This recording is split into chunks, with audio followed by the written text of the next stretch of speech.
বাড়ির সৌন্দর্য বাড়ানোর প্রধান উপায় হল সুন্দর একটি ফ্লোর প্ল্যান ড্রয়িং আইডিয়া।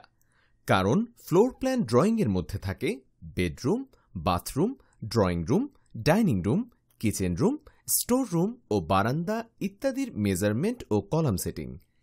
এই যে ভিডিওতে দেখতে পাচ্ছেন একটি ড্রয়িং অঙ্কন করা হচ্ছে, এটাকে বলে ফ্লোর প্ল্যান ড্রয়িং। যদি আপনার বাড়ির ফ্লোর প্ল্যান সুন্দর হয় তাহলে বাড়িও দেখতে সুন্দর লাগবে। আমাদের ইউটিউব চ্যানেল ভিজিট করলে এইরকম অনেক বাড়ির ফ্লোর প্ল্যান আইডিয়া খুঁজে পাবেন। আর যদি আপনার পছন্দ অনুযায়ী ফ্লোর প্ল্যান খুঁজে পাওয়া না যায়, সেক্ষেত্রে এই ভিডিওতে নিচে ডিসক্রিপশন বক্সে মোবাইল নাম্বার দেওয়া আছে, যেখানে যোগাযোগ করার মাধ্যমে আমাদের কাছ থেকে ফ্লোর প্ল্যান ড্রয়িং করে নিতে পারেন, অথবা কমেন্ট করে জানাতে পারেন আপনি কেমন বাড়ির ফ্লোর প্ল্যান ড্রয়িং করতে চাচ্ছেন। বাড়ির প্ল্যান ডিজাইন বিষয়ক এমনই খুঁটিনাটি বিষয়ে জানতে আমাদের ইউটিউব চ্যানেলটি সাবস্ক্রাইব করে সাথেই থাকুন।